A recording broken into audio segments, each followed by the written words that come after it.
Andi Pratama mendorong pintu rumah mewahnya di Pondok Indah, Jakarta, lebih awal dari jadwal perjalanan bisnis ke Singapura yang tiba-tiba batal, dan langsung membeku di ambang pintu saat melihat Ricky, pengasuh laki-laki anak-anaknya, sedang menggendong Lila dengan lembut sambil bernyanyi lagu anak-anak kecil, sementara Raka tertawar yang bermain mobil-mobilan di lantai marmer yang mengkilap. Mata Ricky bertemu dengan matanya, senyum pemuda berusia 25 tahun itu begitu tulus dan hangat, membuat dada Andi yang berusia 38 tahun ini berdegup tidak karuan, seolah ada sesuatu yang lama terkubur dalam dirinya mulai bergerak lagi. Rumah besar itu biasanya sepi saat ia pulang larut, Sinta istrinya sering bepergian ke Bandung mengurus bisnis keluarga, dan anak-anak sudah tidur saat ia tiba. Tapi hari ini segalanya berbeda. Andi meletakkan tas kerjanya pelan-pelan, berusaha tersenyum biasa sambil bertanya, "Ricky, kok masih main sama anak-anak jam segini? Biasanya sudah tidur." Ricky menurunkan Lila dengan hati-hati, anak perempuan 6 tahun itu langsung lari memeluk kaki ayahnya. "Pak Andi pulang cepat ya. Anak-anak minta cerita dulu, jadi saya temani sebentar. Mereka senang sekali hari ini." Suara Ricky lembut, penuh perhatian, seperti biasa selama 1 tahun ia bekerja di sini. Andi mengangguk, tapi pikirannya melayang ke masa lalu, ke tahun-tahun kuliah di Universitas Indonesia ketika ia pernah merasakan perasaan serupa terhadap teman sekamarnya. Perasaan yang ia kubur dalam-dalam demi harapan keluarga besarnya yang sangat konservatif. Sebagai pewaris perusahaan konstruksi raksasa, Andi harus menikah dengan Sinta, putri mitra bisnis ayahnya, demi menjaga citra dan warisan. 2 anak mereka lahir, bisnis berkembang pesat, tapi di dalam hati, Andi selalu merasa ada yang hilang. Malam itu, setelah anak-anak tidur, Andi duduk di teras belakang menghadap kolam renang, secangkir kopi hitam di tangan. Ricky keluar membawa gelas air. "Pak, saya buatkan teh hangat kalau Bapak mau." Kelihatan capek. Andi menggeleng tapi mengajak Ricky duduk. "Kamu dari mana asalnya, Ricky?" "Sudah lama kerja di Jakarta." Ricky tersenyum malu-malu, menceritakan asalnya dari Surabaya, keluarga sederhana, orang tua petani yang mengharapkan ia jadi guru tapi ia pilih jadi pengasuh karena suka anak-anak. "Saya merasa lebih tenang di sini, Pak. Anak-anak seperti keluarga sendiri." Andi mendengar, tapi matanya tak lepas dari garis wajah Ricky yang halus, bahu lebar tapi gerakannya lembut. Malam semakin larut, Andi pulang ke kamar, tapi tidur tak kunjung datang. Ia memikirkan keputusan besok. Biasanya ia akan marah jika ada orang asing terlalu dekat dengan anak-anak, tapi kali ini ia justru ingin Ricky tetap di sini lebih lama. Pagi harinya, Andi membatalkan rapat pagi, memilih sarapan bersama anak-anak dan Ricky. "Sinta menelepon dari Bandung, kamu pulang cepat." "Bagus, awasi anak-anak ya. Jangan biarkan pengasuh itu terlalu bebas." Andi hanya mengiyakan, tapi hatinya sudah mulai berubah. Ia memperhatikan bagaimana Ricky mengajari Raka membaca buku cerita, cara Ricky menenangkan Lila saat nangis karena mimpi buruk. Setiap senyum Ricky seperti cahaya yang menyinari ruangan gelap dalam hidup Andi. Siang itu, saat anak-anak tidur siang, Andi memanggil Ricky ke ruang kerjanya. "Ricky, saya lihat kamu sangat dekat dengan anak-anak." "Terima kasih. Mulai sekarang gaji kamu saya naikkan. Dan saya ingin lebih sering di rumah." Ricky terkejut tapi senang. "Terima kasih, Pak. Saya akan usahakan yang terbaik." Andi merasa ada getar aneh di dada, sesuatu yang ia takut akui. Malam berikutnya, saat hujan deras mengguyur Jakarta, listrik padam sebentar, Ricky membantu menyalakan lilin. Di bawah cahaya redup, mereka berbincang tentang mimpi-mimpi. Ricky bercerita tentang keinginannya punya keluarga sendiri suatu hari, tapi ia ragu karena dunia ini belum siap untuk orang seperti saya. Andi hampir bertanya apa maksudnya, tapi ia menahan diri. Ia pulang ke kamar dengan hati berantakan. Hari-hari berikutnya, Andi mulai pulang lebih awal setiap hari. Ia ikut main bola kecil dengan Raka di taman belakang, Ricky ikut serta, tertawa bersama. Sinta pulang akhir pekan itu melihat perubahan, kamu kelihatan lebih bahagia akhir-akhir ini. Apa ada yang terjadi? Andi hanya tersenyum, anak-anak senang, itu saja. Tapi dalam hati ia tahu ini lebih dari itu. Ketika Sinta tidur, Andi duduk di balkon, memandang langit Jakarta yang penuh cahaya gedung pencakar langit. Ia ingat ayahnya yang selalu bilang, laki-laki harus kuat, punya istri, anak, bisnis. Jangan seperti orang-orang aneh itu. Tapi sekarang, melihat Ricky yang sedang membaca buku di ruang tamu dari kejauhan, Andi merasa untuk pertama kalinya dalam hidupnya, ia ingin jadi diri sendiri. Keputusan kecil mulai terbentuk, ia tidak akan memecat Ricky, malah ia akan mendekatinya lebih jauh. Pagi berikutnya, Andi bangun dengan semangat baru. Ia membatalkan perjalanan ke Surabaya, memilih menghabiskan waktu di rumah. Ricky sudah menyiapkan sarapan untuk anak-anak, roti bakar dengan selai kesukaan Raka dan buah potong untuk Lila. Pak Andi mau kopi, tanya Ricky ramah. Andi mengangguk, duduk di meja makan bersama mereka. Sinta sudah kembali ke Bandung untuk urusan keluarga, meninggalkan rumah hanya untuk mereka berempat dan Sta. Andi merasa rumah ini untuk pertama kalinya terasa hangat. Siang harinya, mereka pergi ke Taman Mini Indonesia Indah. Andi memutuskan libur sehari. Raka dan Lila berlari-lari melihat replika rumah adat. Ricky menjaga mereka dengan sabar, sesekali menggendong Lila saat lelah. Andi berjalan di samping Ricky, kamu pandai sekali urus anak-anak. Saya dulu jarang main seperti ini dengan mereka. Ricky tersenyum, setiap anak butuh ayah yang hadir, Pak. Saya cuma bantu. Percakapan mereka mengalir, Ricky bercerita tentang masa kecilnya di desa dekat Surabaya, bagaimana ia suka membaca buku tapi harus sembunyi karena orang tua bilang laki-laki tidak boleh terlalu lembut. Andi mendengar, merasa ada kesamaan. Saya juga dulu begitu, gumam Andi tanpa sadar. Ricky meliriknya, tapi tidak bertanya lebih lanjut. Kembali ke rumah sore hari, hujan turun lagi. Anak-anak mandi, Ricky membantu, Andi mengawasi dari pintu. Malam itu, setelah makan malam, Sinta menelepon Ideo Chal, melihat Andi duduk dekat Ricky di sofa sambil cerita tentang hari itu. Kamu dekat sekali dengan pengasuh itu, kata Sinta dengan nada aneh. Andi tertawa, dia baik untuk anak-anak. Tapi setelah telepon, Andi merasa gelisah. Ia turun ke dapur, Ricky sedang membersihkan. Ricky, kamu pernah punya pacar? Tanya Andi tiba-tiba. Ricky terkejut, wajahnya memerah, pernah, Pak. Tapi, susah di Indonesia ini. Andi merasa jantungnya berdegup, ia hampir menceritakan rahasianya, tapi berhenti. Ma, saya tidak bermaksud ikut campur. Ricky tersenyum lembut, tidak apa, Pak. Kadang kita semua punya rahasia.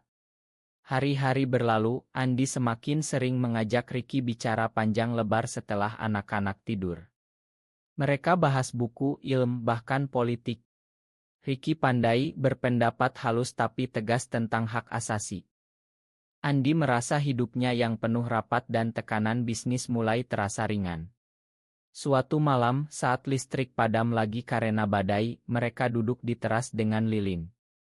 Ricky bercerita tentang temannya yang diusir keluarga karena cinta yang salah. Andi diam, tapi tangannya gemetar. Kamu takut? Tanya Ricky pelan. Andi mengangguk pelan. Saya takut kehilangan segalanya. Ricky menyentuh bahu Andi sebentar, kadang kehilangan yang palsu justru dapat yang sejati. Sentuhan itu singkat, tapi membakar hati Andi sepanjang malam. Sinta pulang akhir pekan, membawa hadiah untuk anak-anak. Ia memperhatikan Andi yang sering tersenyum saat Ricky lewat. Kamu berubah, Andi. Apa ada yang kamu sembunyikan? Andi menggeleng, tapi dalam hati ia tahu perasaannya terhadap Ricky semakin kuat. Ia mulai memimpikan masa depan yang berbeda, di mana ia tidak harus pura-pura lagi.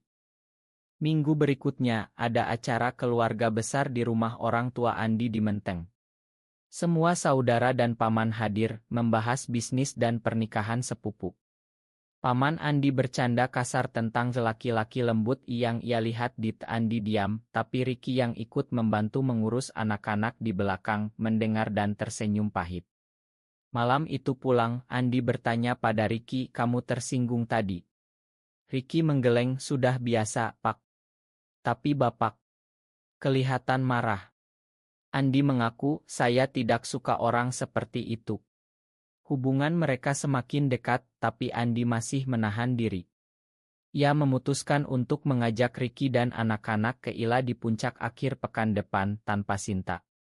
Di sana, di antara udara sejuk pegunungan, Andi merasa bebas untuk pertama kalinya. Ricky bermain dengan anak-anak di taman, Andi memotret mereka, hatinya penuh. Tapi di balik itu, badai mulai mendekat saat saudara Sinta mulai curiga dan menelepon istrinya. Di Ila puncak, pagi hari kabut menyelimuti, Andi bangun lebih awal, melihat Ricky sudah menyiapkan sarapan di teras. "Anak-anak masih tidur." "Kamu tidak tidur nyenyak?" tanya Andi. Ricky menggeleng, "Saya senang di sini, Pak. Seperti keluarga kecil." Kata-kata itu menyentuh Andi dalam.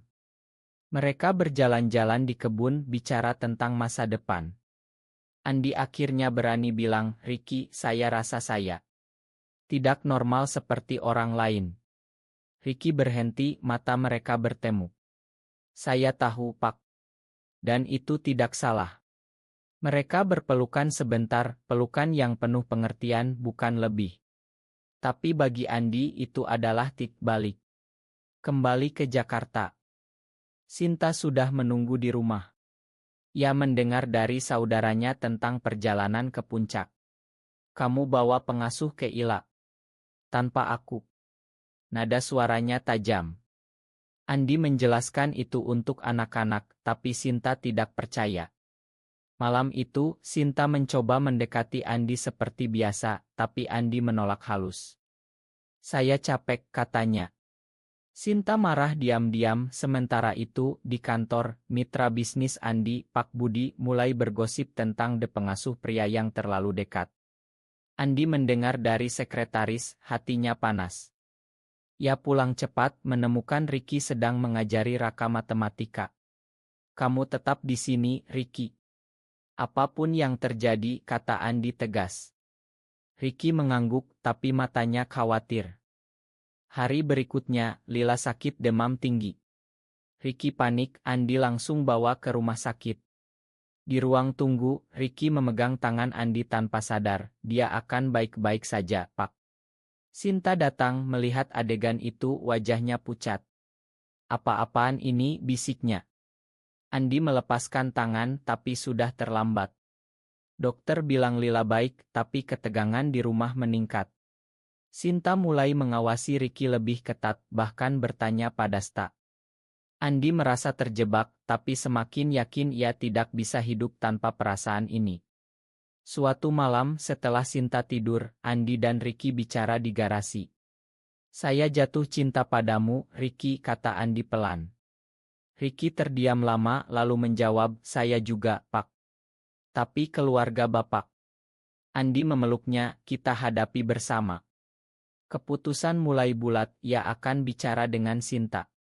Tapi sebelum itu, paman Sinta datang berkunjung, melihat Ricky bermain dengan anak-anak terlalu akrab, langsung curiga dan menelepon orang tua Andi. Krisis mulai pecah. Andi merasa ini ujian, tapi ia siap. Paman Sinta langsung menelepon ayah Andi di Bandung. "Anakmu aneh, dekat sekali dengan pengasuh cowok itu. Hati-hati, bisa rusak nama baik keluarga." Berita menyebar cepat di kalangan keluarga besar. Sinta konfrontasi Andi malam itu di kamar, "Kamu ada hubungan apa dengan Ricky? Jangan bohong, aku lihat semuanya." Andi diam lama, lalu mengaku separuh, "Saya merasa nyaman dengannya. Dia baik untuk anak-anak." Sinta menangis, "Kamu gila. Kita punya keluarga, bisnis, agama." Andi merasa hancur, tapi tidak mundur. Ia pergi ke kamar Ricky, menceritakan semuanya. Ricky ketakutan, "Saya bisa pergi, Pak. Jangan rusak keluarga Bapak. Andi memegang tangannya, tidak. Ini saatnya saya jujur pada diri sendiri. Pagi harinya, orang tua Andi datang tiba-tiba. Rapat keluarga darurat di ruang tamu. Ayah Andi marah besar, kamu mau jadi apa? Laki-laki sejati punya istri, bukan main-main dengan laki-laki. Ibu Andi menangis, mengutip ayat agama. Andi berdiri tegar, saya sudah bertahun-tahun pura-pura. Ricky membuat saya merasa hidup lagi. Ricky berdiri di belakang, wajah pucat tapi mendukung. Sinta minta cerai seketika. Bisnis mitra mulai mundur, Pak Budi bilang saya tidak mau kerja dengan orang seperti itu. Andi kehilangan kontrak besar, tapi ia merasa bebas. Ia pindah sementara ke apartemen di Sudirman, membawa anak-anak dan Ricky. Raka dan Lila bingung, tapi Ricky menjelaskan dengan sabar, ayah kalian mencintai kalian dan sekarang ia mencintai saya juga. Anak-anak lambat laun menerima. Teman Andi yang satu, seorang pengusaha terbuka, mendukung kamu berani, bro. Di Indonesia ini susah, tapi layak. Andi mulai terapi dengan psikolog, belajar menerima diri. Ricky bekerja paruh waktu, mereka menghabiskan waktu bersama di apartemen, memasak, nonton film. Tapi keluarga masih menekan, ancam ambil hak asuh anak. Andi bertarung di pengadilan, tunjukkan bukti ia ayah baik. Krisis memuncak saat media lokal mulai gosip, Ticon Jakarta keluar dari lemari. Andi hadapi pers, saya manusia biasa yang mencari kebahagiaan. Pengadilan hak asuh berlangsung tegang. Keluarga Sinta bawa saksi yang bilang Andi tidak layak. Tapi psikolog anak bersaksi anak-anak bahagia dengan ayah dan Ricky. Hakim beri Andi hak asuh bersama, dengan syarat. Sinta pindah ke Bandung, hubungan dingin. Orang tua Andi putus hubungan sementara. Bisnis turun 30, tapi Andi bangun tim baru dengan orang-orang terbuka. Ricky dukung sepenuhnya, kita lewati ini bersama. Mereka pindah ke rumah kecil di Kemang, lebih sederhana tapi penuh tawa. Andi ajak Ricky ke Surabaya bertemu orang tua Ricky yang awalnya syok tapi akhirnya terima karena lihat anak mereka bahagia. Perjalanan ke Bali untuk liburan keluarga kecil, di Pantai Kuta, Andi dan Ricky berjalan gandengan tangan saat matahari terbenam, anak-anak main pasir. Ini yang saya impikan, kata Andi. Tapi ada saat gelap, saudara Sinta kirim ancaman, coba itnah Ricky. Andi hadapi dengan pengacara, menang. Ia belajar berkorban, kehilangan teman lama, reputasi, tapi dapat kedamaian batin. Teman Gai komunitas Jakarta undang mereka ke acara, Andi rasakan dukungan. Ricky mulai kuliah malam, Andi dukung. Anak-anak panggil Ricky Dom Ricky dengan sayang. Keluarga besar mulai melunak setelah 1 tahun, Ibu Andi datang kunjungi cucu, lihat Ricky urus mereka dengan baik, mulai bicara pelan. Andi tumbuh dari pria ketakutan jadi pemimpin yang autentik. Bisnis bangkit lagi dengan proyek ramah lingkungan. 2 tahun kemudian, rumah kecil di Kemang penuh kehidupan. Andi dan Ricky merayakan ulang tahun pernikahan sipil sederhana dengan teman dekat. Anak-anak sudah besar, Raka 10 tahun bangga punya 2 ayah. Sinta kadang datang, hubungan membaik pelan. Orang tua Andi akhirnya terima, meski masih sulit. Andi berdiri di balkon, memandang Ricky yang bermain dengan anak-anak di taman kecil. Terima kasih sudah tunggu saya, bisik Andi saat peluk Ricky malam itu. Ricky tersenyum, cinta kita layak diperjuangkan. Kehidupan mereka bukan tanpa tantangan, tapi penuh makna. Andi sering bicara di komunitas, dorong orang lain berani. Di Indonesia yang masih konservatif, cerita mereka jadi harapan bagi banyak orang. Suatu hari, di pantai Bali lagi, Andi berlutut, Ricky mau jadi pasangan hidup saya selamanya. Ricky menangis bahagia, mengiyakan. Anak-anak bertepuk tangan. Hidup terus berjalan, penuh pelajaran tentang keberanian, pengorbanan, dan cinta sejati. Apakah seseorang harus selalu mengorbankan segalanya demi kebahagiaan pribadi di tengah norma masyarakat? atau tetap bertahan demi keluarga tradisional? Benar atau salah?